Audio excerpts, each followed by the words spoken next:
is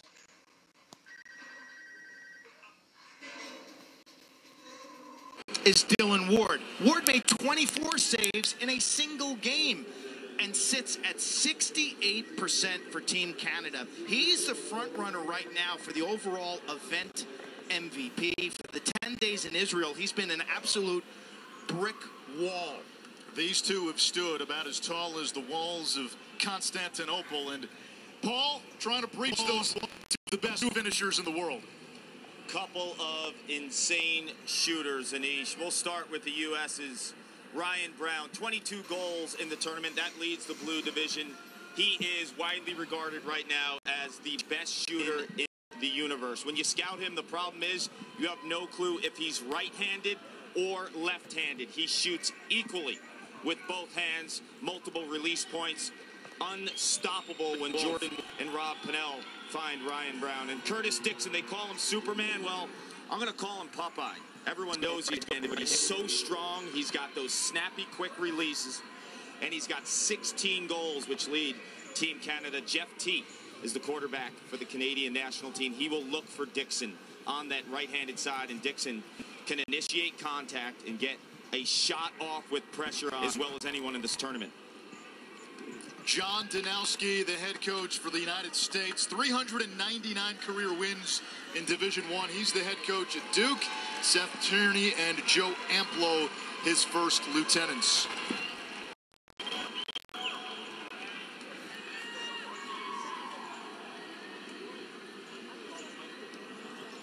Pool play between these two adversaries was intense. Would be an understatement, Anish. It was as rough and physical a lacrosse game that I have ever seen. That's going to put some pressure on officials early in this game. Do they call it tight, or do they let the big boys play? We see Randy Mearns, the head coach for Team Canada. Matt Brown and Taylor Ray, his coordinators. Canada looking to win gold for the third World Championships in 4 tries. They won gold in 2006 and 2014. They are the defending champs. And Quincy, you're talking to U.S. players a couple of nights ago. It was astonishing the way they described the first meeting with Canada in this tournament. You heard words like hatred. Matt Danowski said it wasn't a lacrosse game, it was a football game. The coaches talked about the intensity. They said it was something that they hadn't been around in the sport of lacrosse, just different than any other big game. Well, now they play again with a gold medal at stake. Trevor Baptiste, 9 in white, will face off for the United States. And Team Canada veteran Jeff Snyder for the Canadians in red. A couple of former pioneers. Canada wins the opening face-off. It's something to watch, Quint, how the official of this game. There was a ton of physicality count when these two played the first time. Well, from so many different angles, Anish, whether, a late cross-check to the hip or shoulder area, whether it's their adjudication of face. I think the first 5 minutes from these refs set the tone, and then pro-level players will adjust.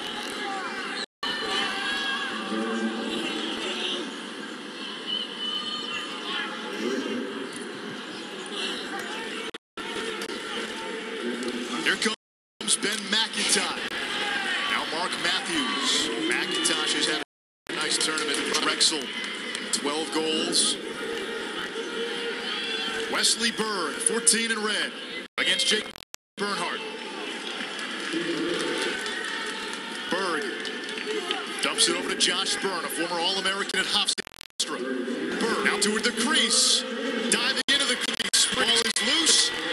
White jersey surrounded. And here come the Americans.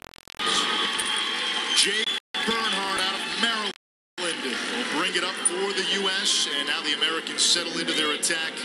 3-31. Rob Pennell and Jordan Wolf. I'm not sure there is a defensive scheme that can stop those two when they're on the field. It's like a football team having 2 #1 wide receivers. They've combined for 21 assists with lightning quickness. There is Matt Danowski over to Paul Rabel. They scored the game goal against Canada in the first meeting of this tournament. Pinnell, former Tewaaraton Award winner to Rabel. One of the biggest names in the sport. Danowski shooting high. Kark, how should the U.S. attack Dylan Ward, who has been on fire this tournament? Heavy dose right here, Rob Pinnell and Jordan Wolf. You mentioned earlier their dodging ability. If you put pressure on from behind, it will open up the shooters on the wings like Ryan Brown, Rabel, and Danowski up top. I think this game comes down to 31. If they're successful dodging, the U.S. will win. Top Schreiber, and that's a cheap goal against Ward. He hasn't given up many of those. 1-0.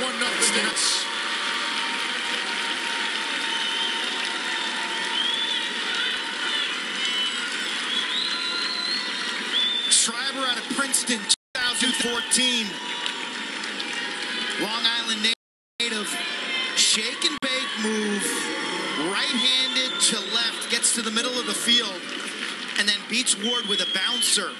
You see the circular ball movement. Watch 13 go to work. His feet are terrific. Look at that change of direction. Frees up his hands. That's a good sign for Team USA. Schreiber has been in question all summer after being injured in professional indoor. He's been limited for the Ohio Machine in the outdoor. When he's at his best, this is the two-time reigning MLL MVP, best player in the world. Battled a bit of injury coming into the World Games, but we thought in the semis against Australia, he moved fluidly. He looked about as healthy as he's looked in a while. Yeah, and not a good start for Dylan Ward. We're playing on a soccer pitch, grass, sand-based surface. Bounce shots should be in your arsenal as a shooter. You get a lot of kick off this firm turf. Netanya Stadium, a 24,000-seat arena, home to Maccabi Netanya soccer team here. John Hawes. And there's the first save by Dylan Ward, denying Drew Snyder. Ward played at Bellarmine in Louisville. Plays for the Denver Outlaws in Major League Lacrosse. He made that look easy. He was the difference maker in that 2014 medal game for Team Canada. MVP of that. First goalie to win MVP in the World Games. And he is at 68% in this tournament coming into the gold medal game. We'll have a busy summer now with Jack Kelly, who's the starter for the Denver Outlaws, who went down with that knee early in this league. Dylan Ward actually backs up Jack Kelly for the Outlaws. Here come the American. Jake Bernhardt to Snyder on the wing. A couple of former Maryland Terrapins. Sloppy turnover. Early face-off today, 10 a.m. These players will likely start slow and work their way into a fever. For those of you wondering why this game is starting so early, 10 a.m. local time, 3 a.m. on the East Coast. This is a solemn day of observance on the Jewish calendar. And you're not allowed to sit after sunset. So they wanted to make sure they can get this game in, get the closing ceremonies in, and give teams time to enjoy their victory. That's why the early start. Here's Rabel and Courier. Rabel initiated some contact. Now Jordan Wolf, two-time national champion at Duke. Fellow Blue Devil Matt Danowski setting the pick. Wolf with a missile just high. International rules, it's a slower paced game.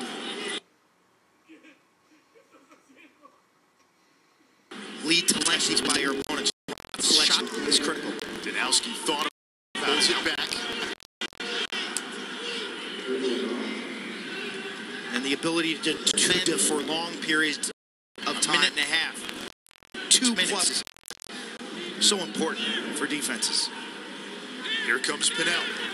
Schreiber. Ward got a piece of it. Loose in front. The U.S. has it. And it's Rabel on the rebound.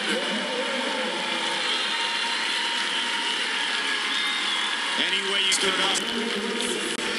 The Canadians are masterful at crashing the crease off of rebounds. If you're Paul Rabel or any other midfielder. You have to attack the crease area and give them a dose of their own medicine.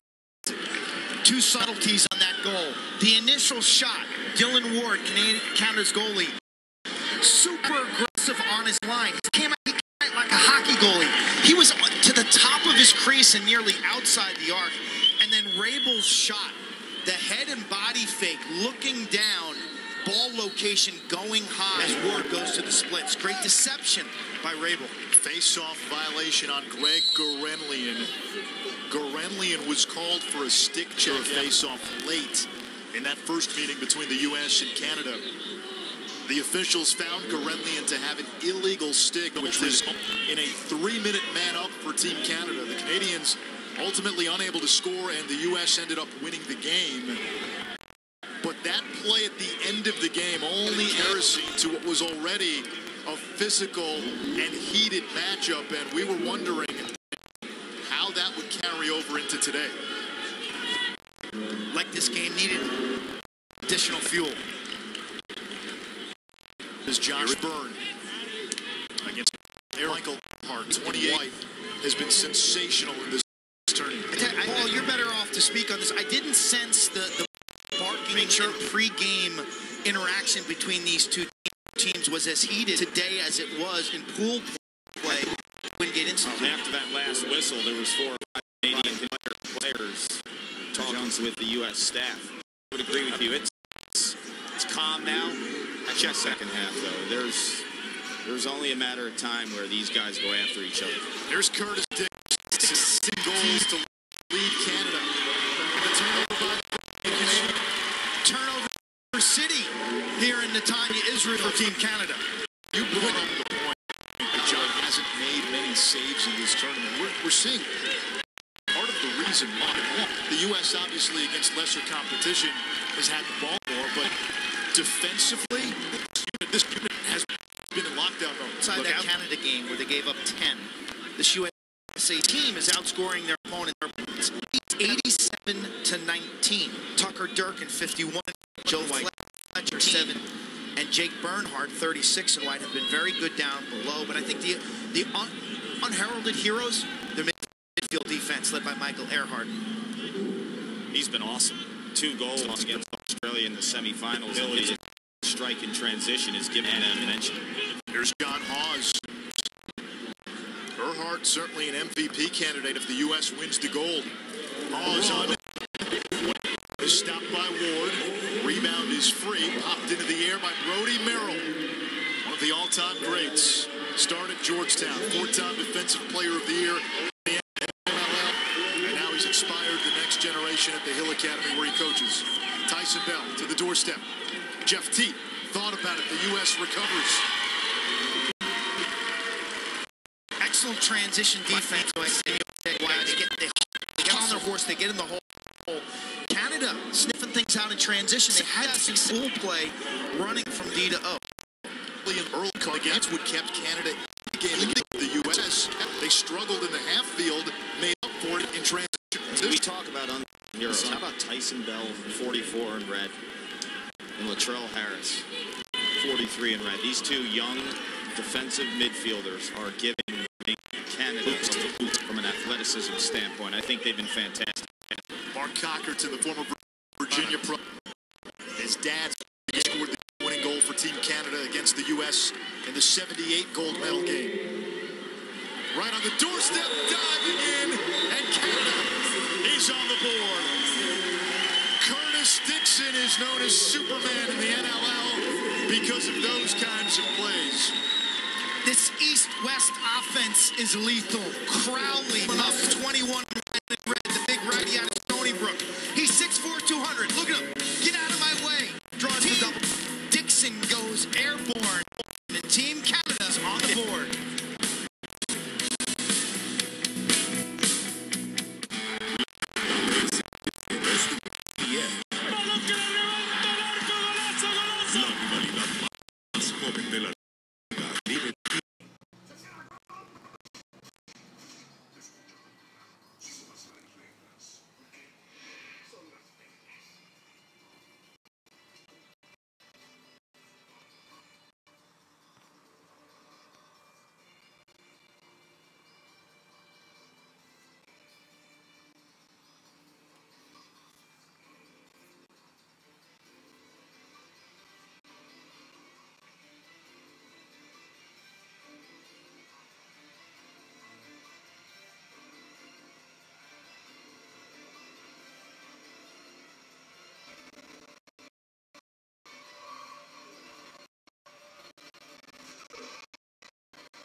segundo encuentro.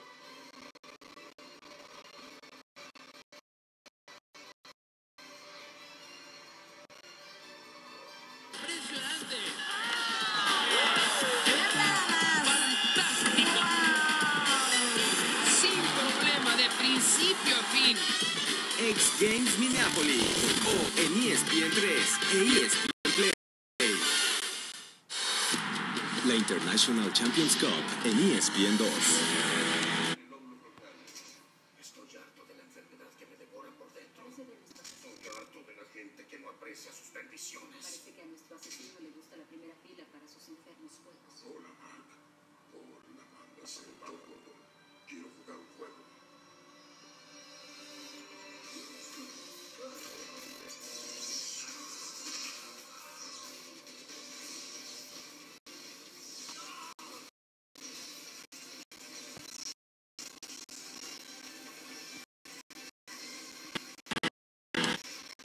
El muchacho está lleno de salsa. Y esta semana...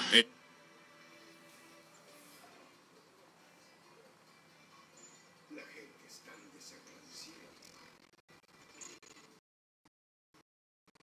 Pero tú no.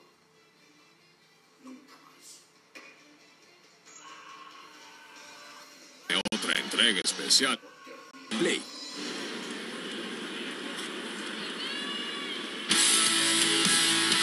Through the course of these World Championships, we've been fortunate to have Marav Severe down on the sidelines for us, an Israeli-based reporter who has added cultural context for us here in Israel for these games. And we say hello to Marav. Good morning.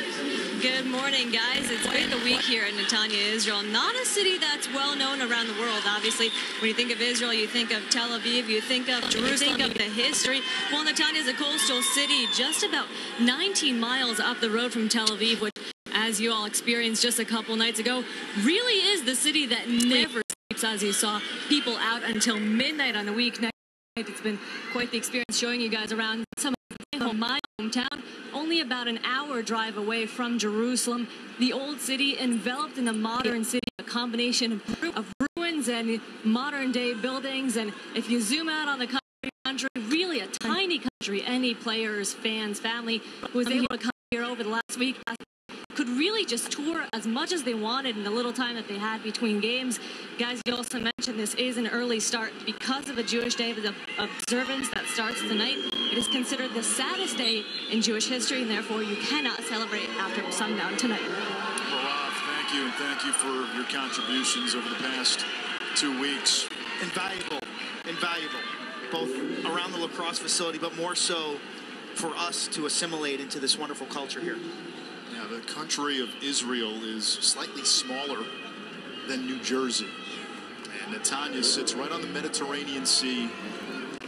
We have great views of the shore from our hotel. And because of the small size of Israel, we've been able to move around on our off days. And during our free time, you and I visited the Tel Aviv markets during the day yesterday. Some of the guys went out to Tel Aviv at night for dinner. We went to the Dead Sea, floated. You took a mud bath. Canada, 2 straight goals. That's Ben McIntosh. Overtime 2. After 2 early turnovers, the guys in red have settled down on offense. Burn, and then the wing dodge. You're going to see a heavy diet of wing dodges. McIntosh has been a revelation for this team, Canada. Drexel 2014, where he played midfield and scored nearly 50 goals. Former Rookie of the Year in the National Lacrosse League. That's the indoor. Talking to Matt Brown, the offensive coordinator for Team Canada, who's also assistant at Denver. He said, McIntosh was like one of the last guys picked. He tried out as an attackman. He's played midfield exclusively. He's been outstanding. Awesome. Drexel Dragon. Awesome. That's his 13th goal of the tournament, and I think his attack background is giving them a different dimension offensively as Zach Currier, Mr. Do Everything for Canada on the wings and what have you. But I think McIntosh can get underneath and go after midfielders with an attack-like dodging presence. So I look for him and Josh Byrne. Those types of guys are those wing guys who have so much attack background, but they're midfielders for Team Canada. So they attack the defensive midfielders for Team USA and kind of take them out of their element.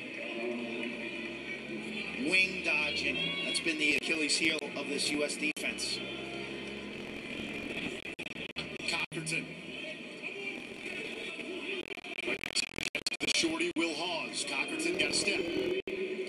Circles around X. Now back pedals. Here's Matthews. Got some size.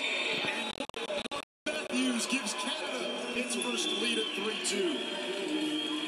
Wow. That's a big dude. And watching from the sideline, these big hacking checks do nothing on the two-handed cradling Canadian offensive players. Mark Matthews against Joe White is a physical. Joe White is a fantastic player in space, but he uses that pick, and contact is never established, not from a stick standpoint, but body standpoint by the U.S. defense. Matthews, 28-year-old lefty who led Denver to the championship weekend back in 2011. He's been a mainstay in both the indoor and outdoor leagues. His rights now owned by the Atlanta Blaze. Face-off violation on Canada, so the U.S. has it. 3 straight goals by the Canadians after the Americans got the first 2. It's a certain power component that Team Canada brings to offensive lacrosse with big bodies like Crowley, Matthews, Dixon, Leclerc. They like the shoulder-to-shoulder, hip-to-hip physical style. Rabel against Tyson Bell. Rabel fakes the shot, tries to split dodge, back to Schreiber. Those two have the 2 goals for the U.S., Rabel and Schreiber. Although Rabel has been more of a facilitator in this tourney. 4 assists against Canada the first time out. Rob Pinnell hits the ground. Flag is up. And we have our first penalty of this gold medal game. Canadian contingent voicing their displeasure in the call. You're going to see a arsenal of Pinnell moves from X, whether it's a question mark, an exclamation point, a rocker step. Graham Hossack, who's going to be an all-world player here, absolutely number 4 with the hold. So the U.S. will go man up.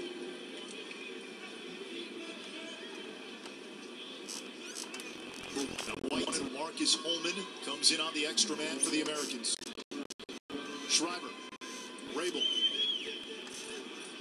Here's Ryan Brown, taken away by Dylan Ward. Another save by the Bellarmine graduate, who has been sensational in these World Games.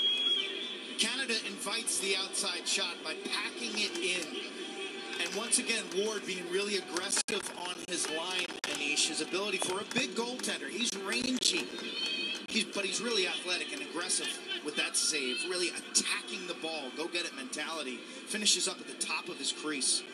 I think Brian Brown has been more successful, Quint, from that area when he keeps the stick really high and he stings it low. When you do the analytics on Dylan Ward, most of the goals he has given up in this tournament have been high and, ironically, stick side high. Yeah, because of the wide base. When the shooter cocks the stick back, he goes from high to wide. He's a really tall goalie, but you'll see him kind of flare out as the shooter releases. Matthews over to Berg. Now Byrne, marked by Earhart. Earhart driving, Byrne back, who has to give it up. As McIntosh sizes up the defense. High wing with a potential pick. McIntosh for number 1 overall pick in the LL. Against Jake Bernhardt. There's Matthews. Shaded by Kemp just under time. Right on the doorstep, Dixon, his second unanswered for Team Canada. A backdoor beauty. Defensively, you're swivel. See the ball, see your man. See your ball, see your man. Watch 17 in white. Gets caught ball watching right side of your screen. See 17? He steps out to challenge the adjacent pass. Dixon takes one step towards the sideline. Boom. Where is he at? He's gone. That's Curtis Dixon, one of the best in the history of Delaware lacrosse. Yeah, and Mark Matthews is turning into a fantastic passer. But when you watch Dixon on that lower right-hand side, on the goal line extended, if you're a young attacker, he does two things when he catches on that flat plane. He either extends his arms and flares them out to increase angle, or he goes upfield aggressive with his feet on that last goal. You saw that. So always increasing his angle when he catches on a flat plane. Kark in the first game, Canada, for the first 3 quarters, struggled in the half-field off difference so far today. When you hear these coaches, I'm about 5 yards from them, they don't want them dodging to score. They want a dodge and then rapid-fire ball movement. So there could be a party starter, as Quint likes to call them, whether it's Curtis Dixon or Mark Cockerton. Those guys won't show up. U.S. is also pressing out at X off of all this wing action. Gives him 5-on-5. You know, Teed is so feared behind the cage. So when they press out on him, the Canadians go 5-on-5. That takes a little bit of the defensive schemes out of the U.S. in their base defense. We get a stall warning on Team Canada. No shot clock in the international game, so all Canada has to do is keep it inside the attack box. Final 30 seconds of this first quarter. Stall warning in this case doesn't serve much of a purpose. Cockerton and Will Hawes playing cat and mouse. Cockerton over to Crowley, looking for the cutter, and that one gets away, out of bounds. 5 seconds to go, running clock until we get to the 3-minute mark of the fourth quarter. And quarter number 1 comes to an end in this gold medal game. Schreiber and Rabel opened the scoring over the Team Canada closing quarter 1 champs.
The 2018 FIL World Lacrosse Championship is brought to you by Watches, official timekeeper of the 2018 World Lacrosse Championship.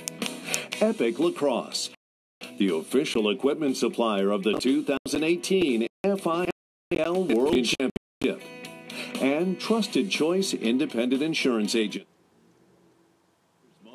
Go to TrustedChoice.com to find a local agent today. Back into Tanya, Connor, and Carter. Canada 4-2 after one quarter. Early on in the game, Canada was all sorts of defensive, a couple of turnovers. They got 2 goals, but then what happened? It's hot, and these teams aren't accustomed to playing so early in the afternoon. I expect something to similar and change in terms of the U.S. The problem defensively, they're dealing with Canada's hyper-speed ball movement offensively. The U.S. also, I think, too many stick checks. The Canadians out there to the left swat you away like a fly when you use a stick check. You got to get in the bodies and really prevent them from getting their angles. All right, Kark, I mentioned they scored 4 goals in a row after being down 2-0. John Galloway's made only 1 save, Kark, because they've been easy shots. Well, it's Curtis Dixon and crew always increasing their angle, using their body, getting underneath the defense of the U.S. has been a common theme. Mark Matthews too big, no pressure in the middle of the field or help defense for the U.S. Canada's rolling right now, and Matthews, we saw him as a scorer. Here he is as a passer. The back door, Dixon with his 2nd of the day. Anish, Q, 4-2, Canada on top. Getting ready to start the 2nd quarter, guys. Gentlemen, thank you. Team Canada, the defending champion. They beat the U.S. in the gold medal game in 2014. Canada also won gold in 2006. 6th straight World Championships in which the U.S. and Canada are playing in the gold medal game. Greg Karenlian and Jeff Snyder, a couple of seasoned face-off vets, will square off to begin quarter number 2.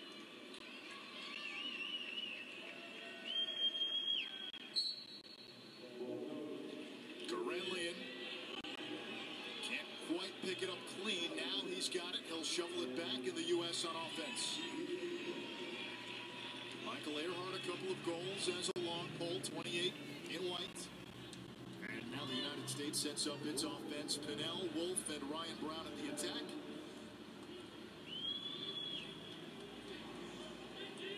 And a midfield of Crotty, John Hawes, and Drew Snyder. Ned Crotty. Over to Hawes. Offensive coordinator Seth Tierney, the head coach at Hofstra, told me they want to start really wide. Spread this Canadian defense out. Make them uncomfortable in space. They're so accustomed to playing indoors. Jordan Wolf has the short stick bell. Wolf draws the slide up top to Brown. Hawes retreats against Jason Noble. Looks like a man-to-man with a Jason help. Almost like his own. Wolf, Crotty. Bounce shot, Ryan Brown. And for Brown, that is his 23rd goal of this tournament.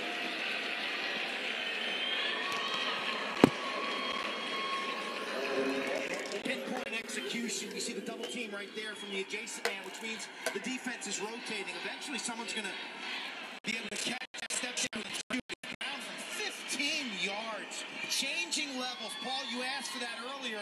He did it. High release to a low offside location. Absolutely scintillating. Indeed, we saw it on the extra man when he went with his left hand high to high. I think when he cocks it back, he is straight, direct overhand, tracking that shot. With Dylan Ward, regardless if it's 10, 15 yards out, has got some serious gas on it. Baptiste wins the face-off battle against Snyder. Trevor Baptiste graduated from Denver as the greatest face-off man in the history of college lacrosse. Leader in career win percentage. Talking to him a couple of nights ago, he said Jeff Snyder loves to talk trash. So I said, what's your counter? And he goes, well, Snyder and I have a relationship because we both played at Denver, and I killed Snyder with kindness. So I said, you don't reciprocate the trash talk? He goes, no. As Rabel's shot is saved, he says when Snyder started to chirp, I just tell Jeff, you were so nice to me, Denver. How's your family doing? Thanks for the support. Thanks for the encouragement over the years. And a turnover by Team Canada. So a good bit of gamesmanship between those two pioneers. Face-offs right now, 5-3 in favor of Canada.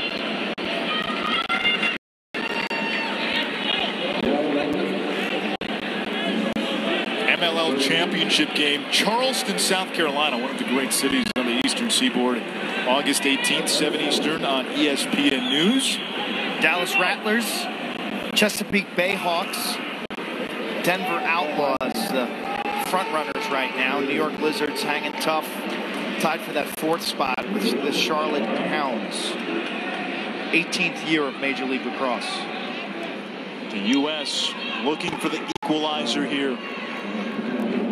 The last Ryan Brown goal stopped a 4-0 run by Team Canada. Now Rabel to Matt Danowski. He had the game-tying goal late against Canada the first time. A low to high from the wing. Against the short stick Harris. Wolf, there's that change of direction. Had the double. Who's open? Over to Pinnell. Now Rabel. Nice by the Canadian defense. That single invert, they flush it with Jason Noble, 45 in red, and then they recover. Here comes Schreiber, feeding Wolf. Ryan Brown gears up. Spencer is off the mark, and here to back up Pinnell.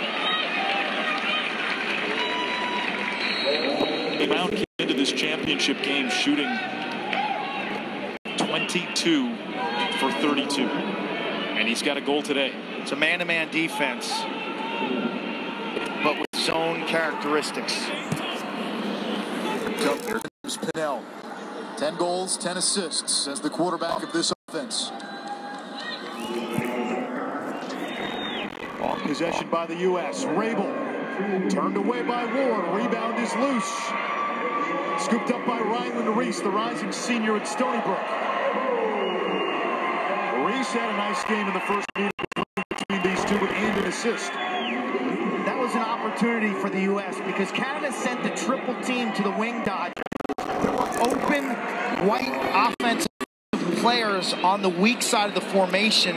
Rabel settles for the outside shot, and not a good one. That was a classic case of one more to the weak side for a potential layup or 8-yard dart. Quint, the velocity on Rabel's shot. It looks different, doesn't it? It looks different in this tournament than what we're accustomed to seeing. Yeah, he's been battling a hamstring injury. He's become a passer.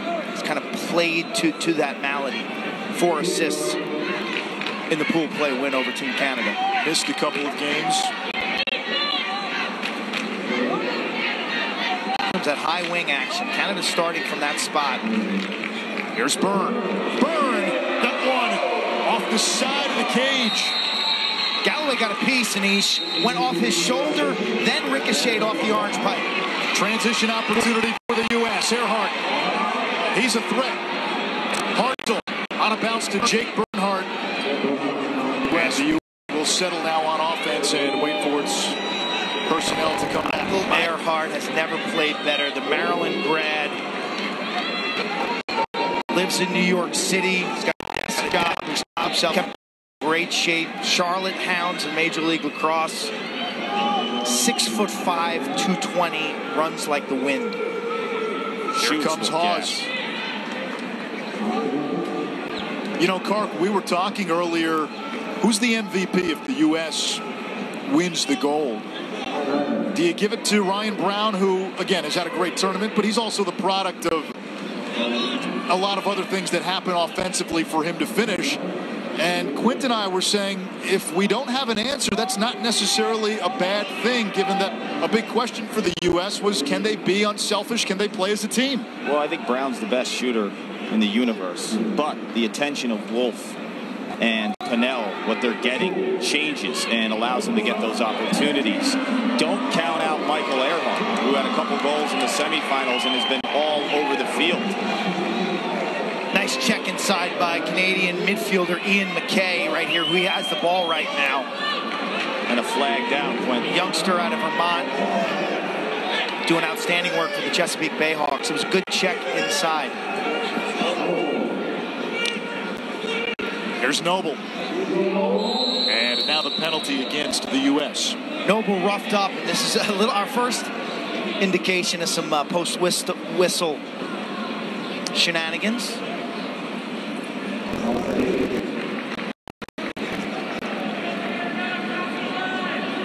Team Canada has stayed in our hotel all week long, so we've got wonderful access to Coach Randy Mearns and the players. I was on the beach with them yesterday. Man, those boys need some sun.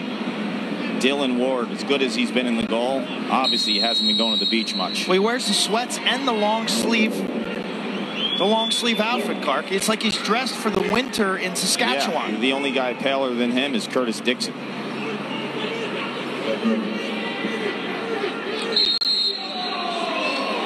We get a hold against Canada, and that negates the man up. Calling it tight. Interference in international play now. U.S. can be super slow, and that penalty is gone. Opportunity wasted. No clearing clock, no shot clock. A stall warning means you just have to keep it in with a wider attack box. Canada's shown great discipline. You mentioned, on game days, the beach is off limits. No sun. We've seen guys like Kevin Crowley in the workout facility, riding the bike, just a light little cardio in the morning to get his body going. Early in the week, he said, I have to be ready to play at 10 a.m. So that's why I'm in here every morning at 9. Matt Danowski ties the game at 4. They call him Coach 40.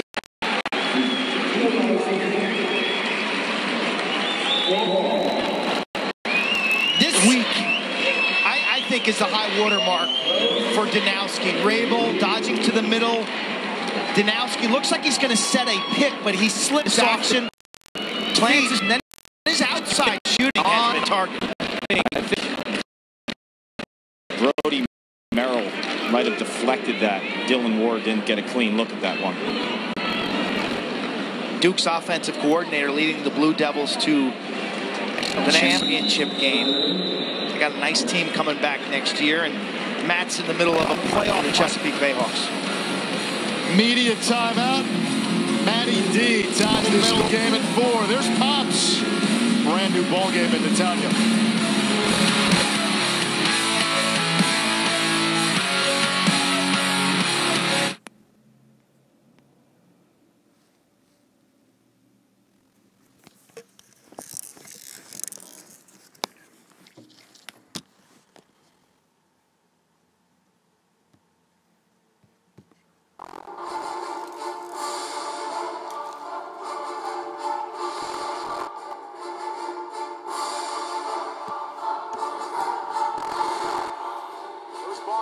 Charging, he scores! The Beasts!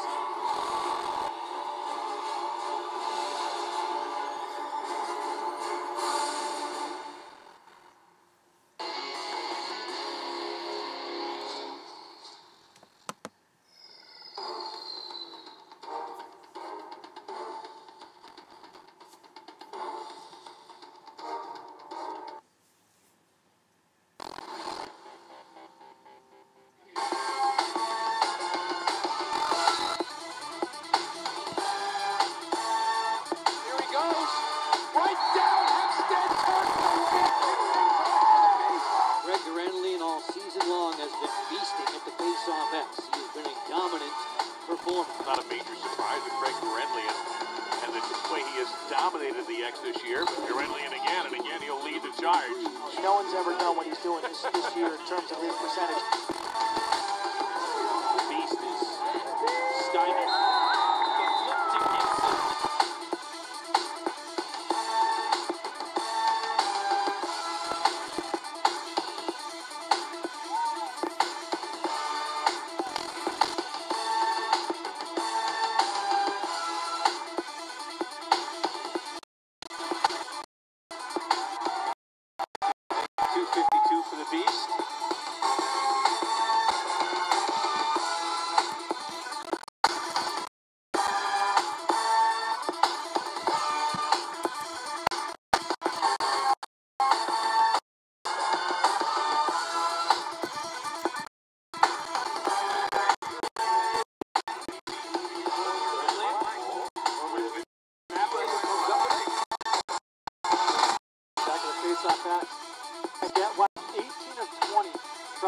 today.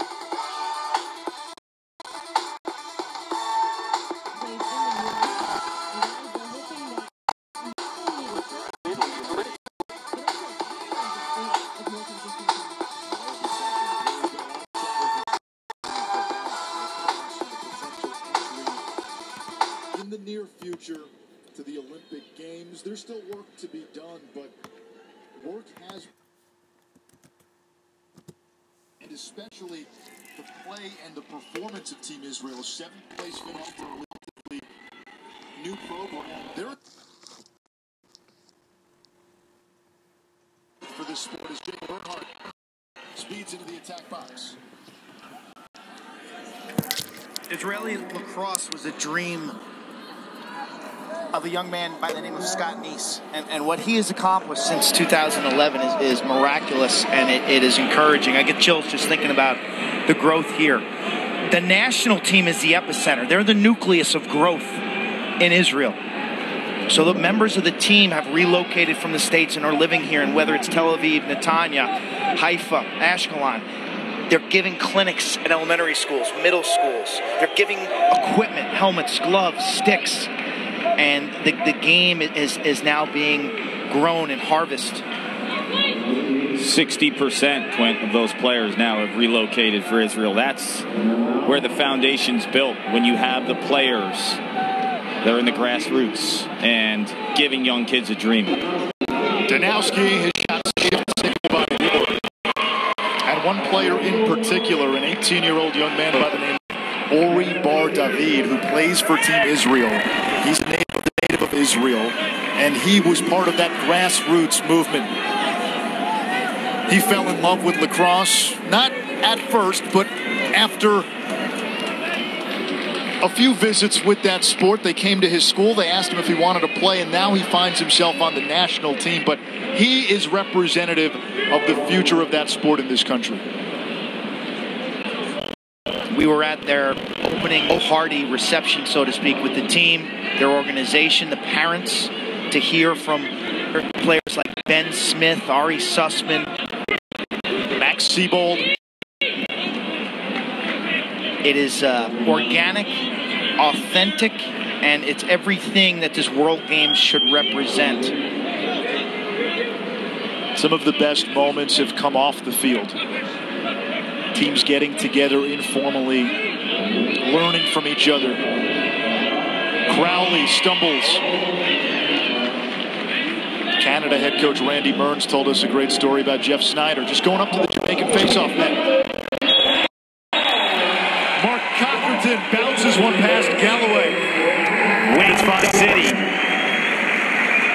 We're seeing it again, Quint. These Canadian offensive players attacking at U.S. defenders at the wing. And Mark Cochran, Josh Byrne, Wesley Berg, the list goes on and on. They roll these guys out with these mismatches, attacking short sticks. And they're getting underneath the defenders, and the help is just too late for the U.S. That was just bad pick defense by the U.S. between Unterstein and Durkin, 33 and 51. And so many times we've seen these Canadian wing dodges end in dive shots. That's a little bit of a rules adjustment for defensive coordinator Joe Amplo. The crease is a defender's friend. He's an extra defender in college, not so here in international play. Clark, what's the counter defensively for the U.S.? I think you got to press out on these Canadians. If you let them run out, then they have the options at the point of attack from a pick standpoint. Well, they could use the pick or they can roll away too. I think you got to get aggressive with these guys. The U.S. is hesitant to help behind the net from X because they're fearful of that east-west ball reversal where Canada would wing dodge, click it behind the goal, and then attack the weak side quickly. You know, they're great passers. But at some stage, you got to slough in from X and help underneath. Slough in from X, but I think you need to play them out at the perimeter harder. McIntosh feeding the crease and Dixon, who's got 2 goals. The hard part of that, Clark, is because these Canadian players are one-handed, the U.S. is shading topside to take away the middle of the field, inviting that underneath move. Yeah, but that's where they're masterful. That's why they don't need an offhand. If you're a righty, you don't need a left hand because of how good you are underneath. It's the shoulder technique. There's Berg with another wing dodge and is shooting a little wide of the net. You know, Quinn, we've seen it so many times too. When these guys get underneath, they can throw those backhands. The idea of an offhand for these Canadians is completely irrelevant.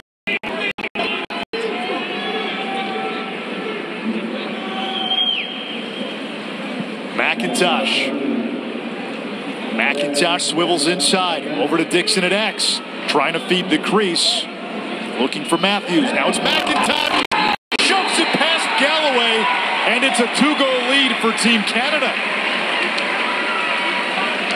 Winning all the one-on-one battles. U.S. defense lacking physicality, and they've made individual mistakes that have come back to haunt them. This is just a simple wing dodge. Bernhardt just takes the approach.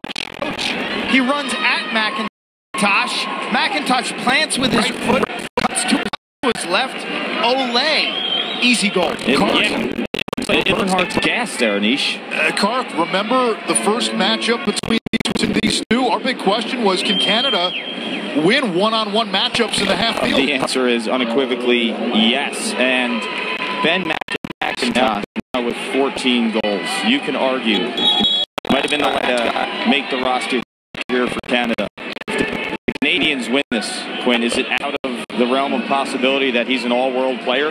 Oh, he is an all-world player. Coming into this game, he was fourth on the team behind Teak, Dixon, and Matthews in scoring. Yep. He's shown up in the big games. Yeah. He scored off ball as a carrier. You know, he's not known as a great dodger. He's more of an off-ball guy, but he's showcased the ability to capitalize on a sloppy approach. Snyder plays a Pennell over to Wolf. U.S. defense reeling right now. Yeah. I mean, Galloway is under assault from close range. Snyder will dodge against Courier. Zach Courier, a do-it-all midi. A renaissance man for Canada.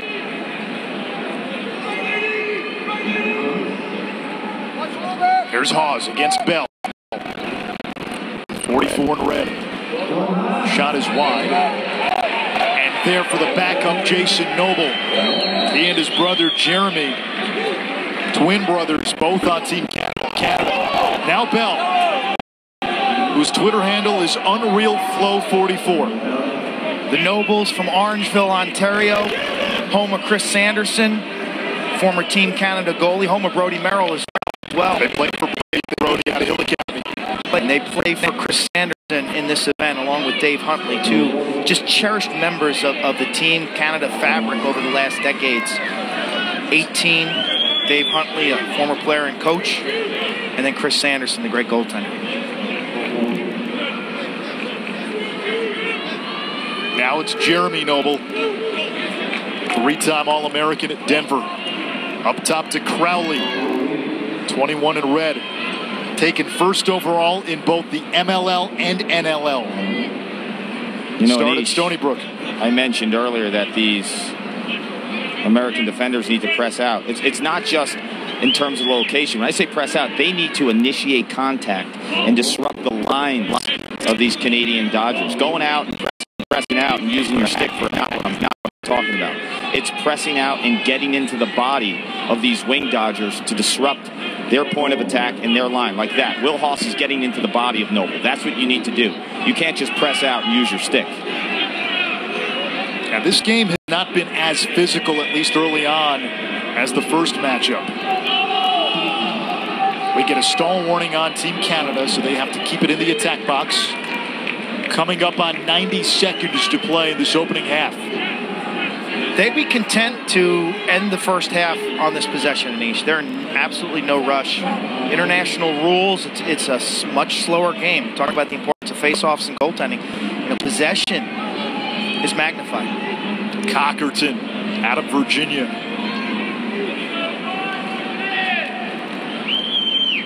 Against Unterstein. They're going to end it here. They're going to try to end this after getting possession at the 2:30 mark. Do you blame them? No.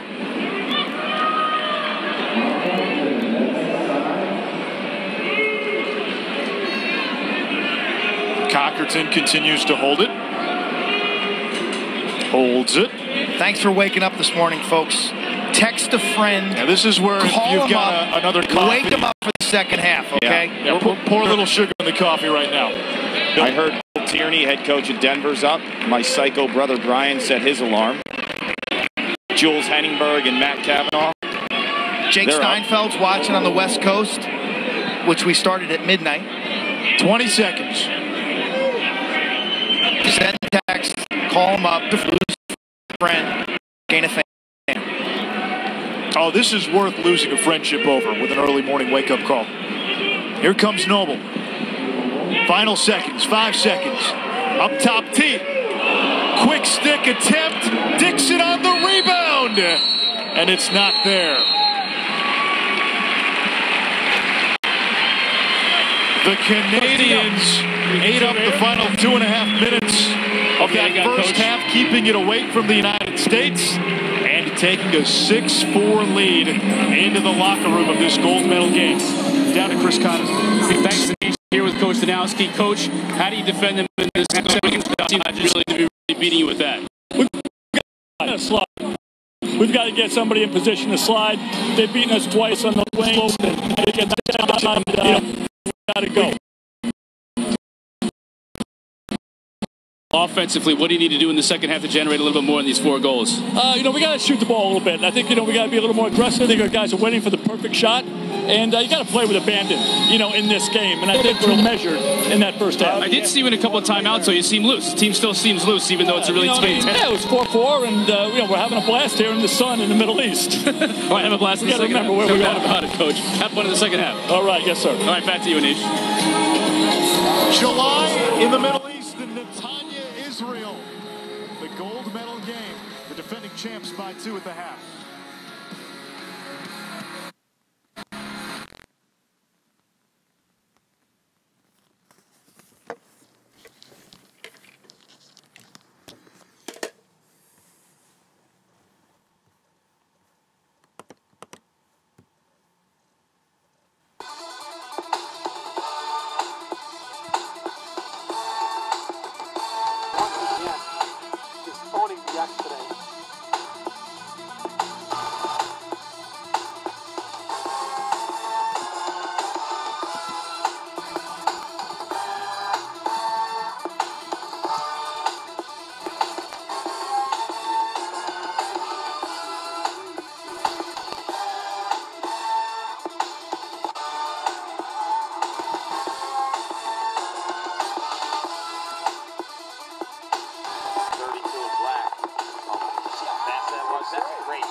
Así que le presento a nuestro gerente temporal.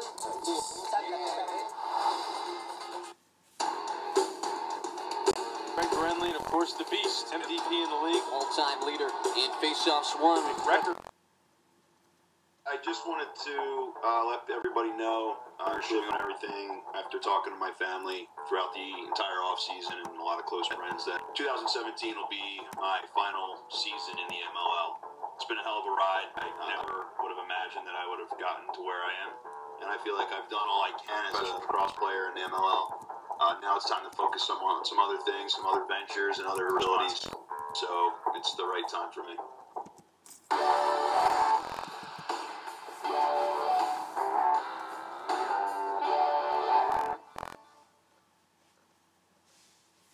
The opening face-off, Charlie Raffa and Greg Rillian, who is about to enter his last season in his historic MLL title.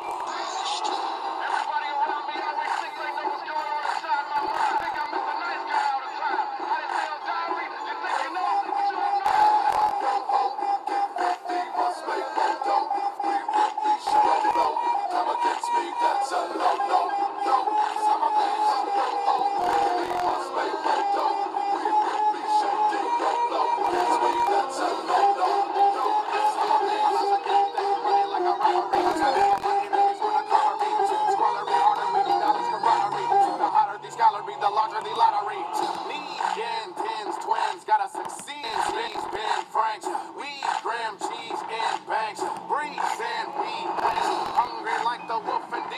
live. Money to my crooks in need, I live. Bitch, I'm in Kansas City. I'm his home, his business, but man, pretty. I ain't lying, y'all. Monster for money for mine, y'all. Wasn't getting money, I do time, dog. You never see the 9-4 brick house. Wood floors made, cleaning the bitches for pines, so yo ho. Get 50, must make more dough. We will be shaking your flow. Come against me, hell no, no. I'm a beast, yo ho. Get 50, must make more dough. We will be shaking. Come against me, that's a no, no, no. I'm a beast.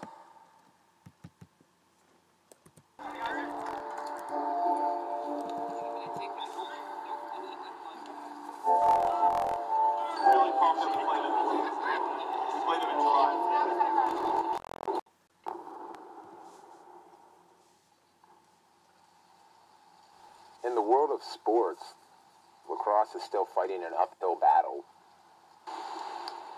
When I was a kid, I found any and every opportunity to play. I used to pepper the wall on my parents' house for hours. And when it got dark, I'd ask my dad to turn the headlights on in his car so I could play while it was dark outside. I was always dodging trash cans down my street. I was running and jumping through the trees, pretending they were defenders. But ultimately, that drive, that lack of resources, is what gives lacrosse players an edge.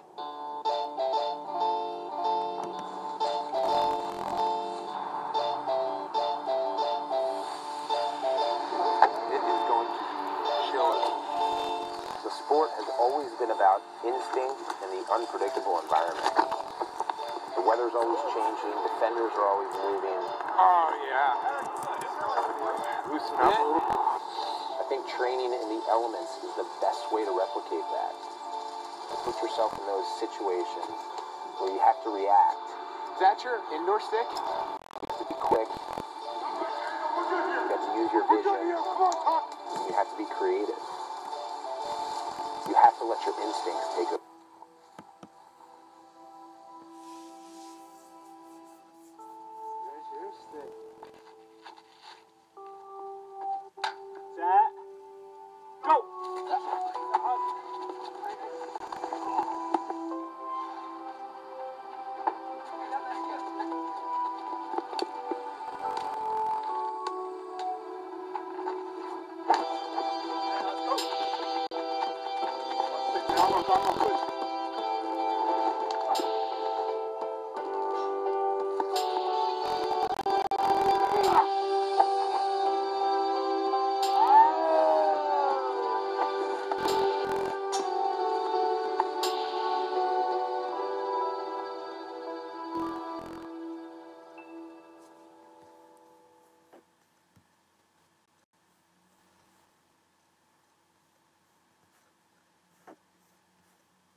Norteamérica, poderosa industria deportiva. Estados Unidos y su capacidad creativa para generar ligas que enamoran al mundo. La NFL y su imperio global. Las grandes ligas y su poderosa conexión con Asia y el la NBA como cumbre del básquetbol profesional. El hockey sobre hielo, los tazones colegiales, la MLS. Sí, Norteamérica es el gran productor de los deportivos a nivel global. Y en ese super laboratorio generador de deportes espectáculo crece el Lacrosse, un juego que practicaban los antiguos indios norteamericanos y ha sido retomado por una nueva generación en las universidades más prestigiadas de Estados Unidos y de Canadá. Así que quédate con nosotros hoy.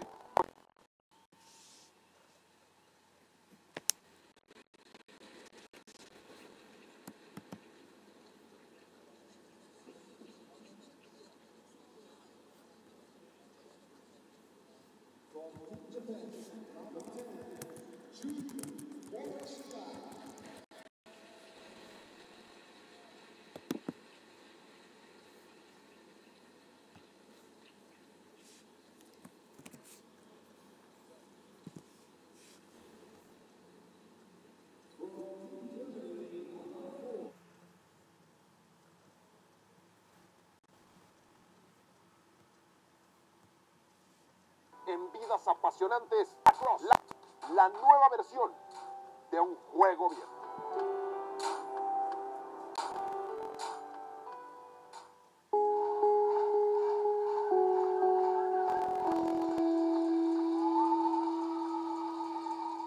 Lacrosse no es un deporte muy conocido en México, pero en Estados Unidos está creciendo muchísimo.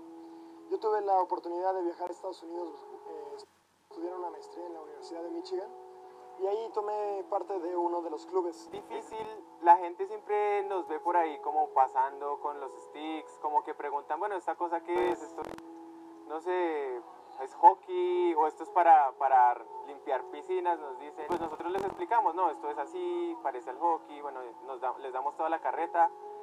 Y bueno, dicen que no, que ellos solo le hacen al fútbol, de pronto algunos al baloncesto, otras cosas, pero nunca habían visto el deporte.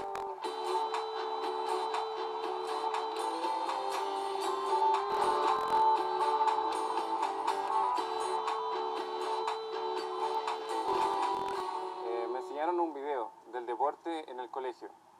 Mi profesor en este caso no sabía nombre, pero me llamó mucho la atención porque encontré que era un juego rápido, de contacto, y donde se veía que había una cohesión, que en este caso en el fútbol muchas veces no pasa. En la Lacrosse en este caso sí que unía a la gente. Lo veía, pero nunca supe que hubiera una liga de Lacrosse. Y cuando entré a la universidad vi que había pósters de Lacrosse, entonces se me hizo raro hasta que vi pasar a un chavo con sus cosas, con su equipo. Entonces le pregunté, oye, ¿qué onda? ¿Dónde están entrenando? ¿Dónde entrenan? ¿O qué pasó? Cuando empezamos éramos 3 chicos que jugábamos en un parque, entonces todo lo que se empezó a generar era todo nuestro, era todo por amistad, por compañerismo, y eso fue un poco el motor de lo que empezó a gestar Argentina Lacrosse. Yo empecé jugando golf y fútbol americano, y cuando llego a la universidad me doy cuenta que no había equipo de fútbol americano. Y me invitaron un día a probar algo nuevo, y fue cuando fui, y desde el primer entrenamiento, pues la verdad es que me encantó.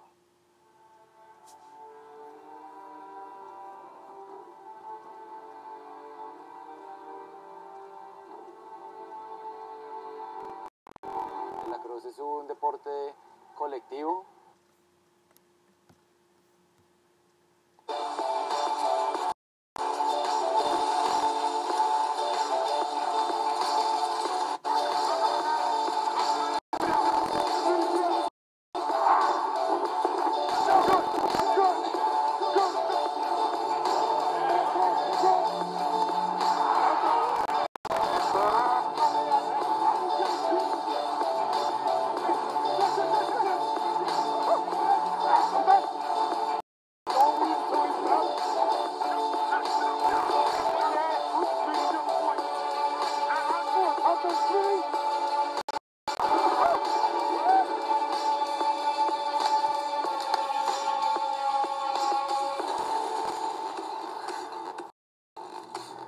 I remember the first game I played in, I caught a ball, and I took my first shot on net, and the ball flew out the backside of my racket. The kid, another picked it up, went in the other direction, and goal. And I almost gave up the game completely that day.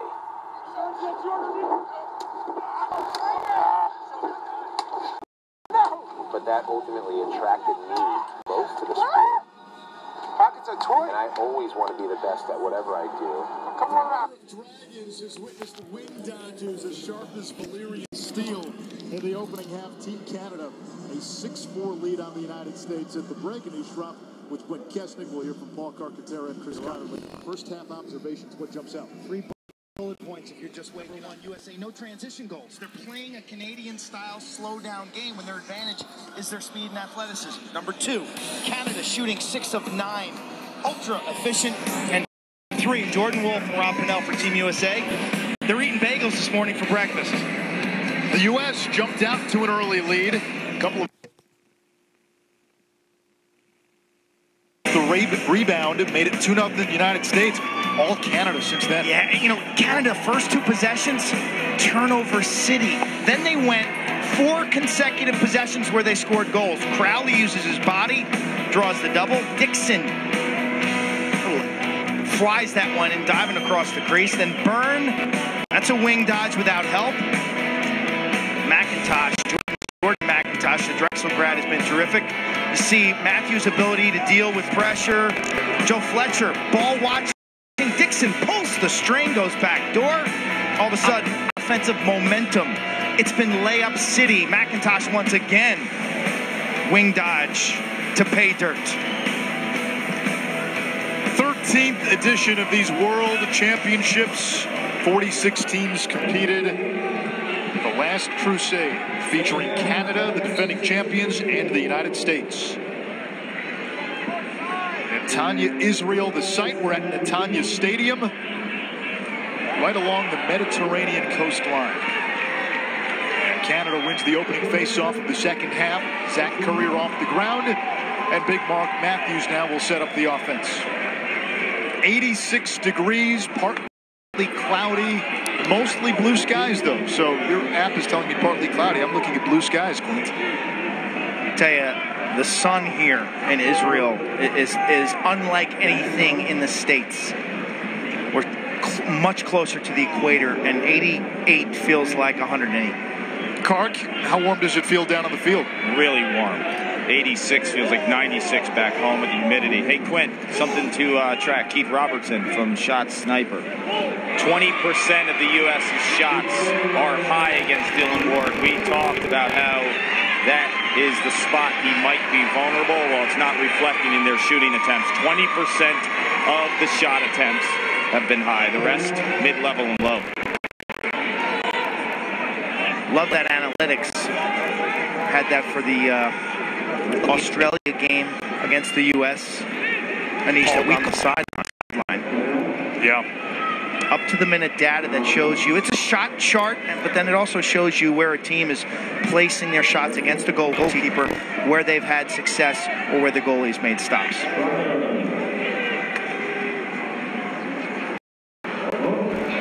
You divide the goal into 9 boxes, almost like a tic-tac-toe board, and you can see where a goalie's most vulnerable. And we saw with Ward, the numbers say, stick side high. Rob Pennell has his man hung up. A tornado of options from X.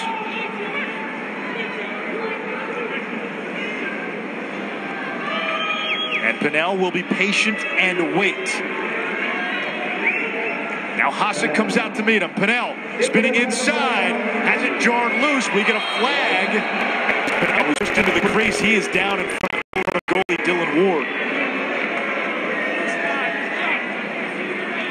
Inside roll, gets leverage, and Hasek's got to hook him. That's a holding violation in my eyes against number 4, Graham Hasek.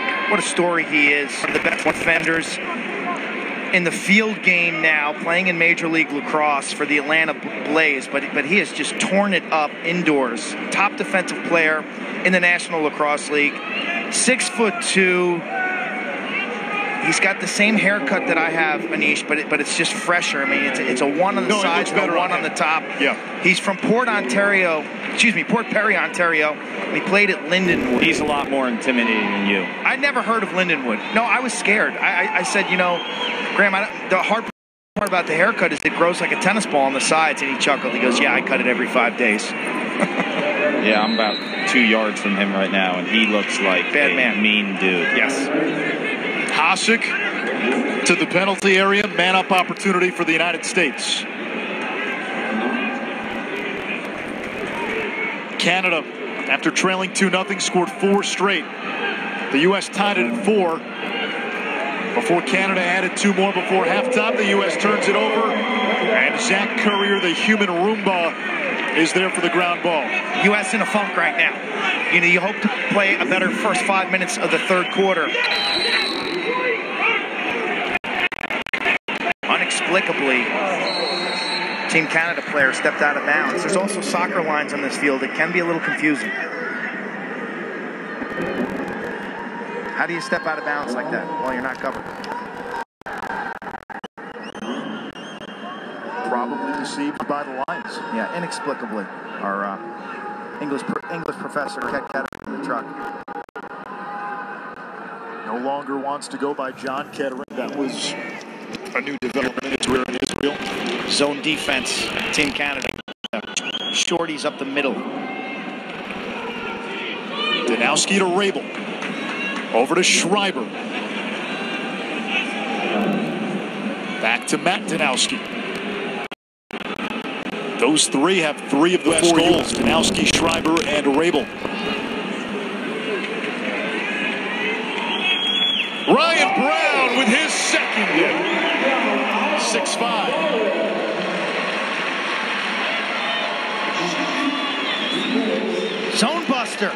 There's just no boundaries to the range, the velocity, the multiple release points. Schreiber to Brown, he's at about 14, 15 yards. Sizzler. Yeah, you look at the weak spot from an analytics standpoint. Dylan Ward said shoot stick side high. Well, Ryan Brown plays by his own rules. He's the best shooter in the universe. And he can do it right-handed, he can do it left-handed, and all those different release points. Tracking him and scouting him is nearly impossible. Kark, I've heard different things from players. Would you want to know where a goalie's most vulnerable? Would that narrow your window too much? You know, yes, it certainly gets into your mind a little bit, but I think a guy like Ryan Brown, he's saying to himself, okay, this guy might be vulnerable here. He's going to have to react to me because I'm the best shooter in the world, and I could spray it in all those different quadrants. Look at this stalemate at X. Baptiste and Withers, or rather Snyder.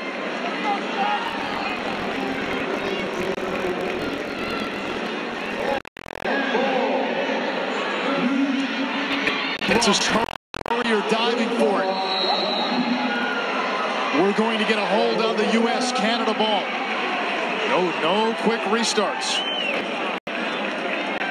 The wing play coming through for the Canadians.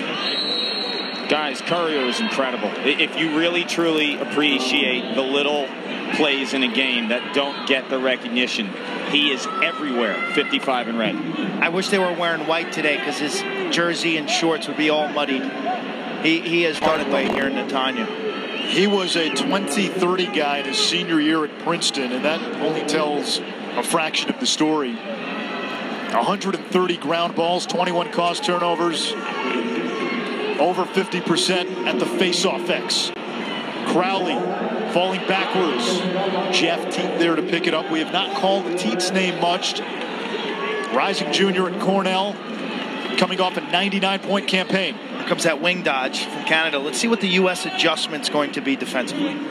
Here is Teat. Yikes. Jeff Teat came into this tourney as one of the best players in college lacrosse. Now viewed as one of the best players in the world. Teat splits a double. Well, he almost did. And the U.S. has the ground ball off the turnover. And Tucker Durkin, the former Johns Hopkins Blue Jay, will set up the clear. You got to get a little taste of some of the roughhousing now. This game's going to pick up in intensity, especially on the ground ball skirmishes.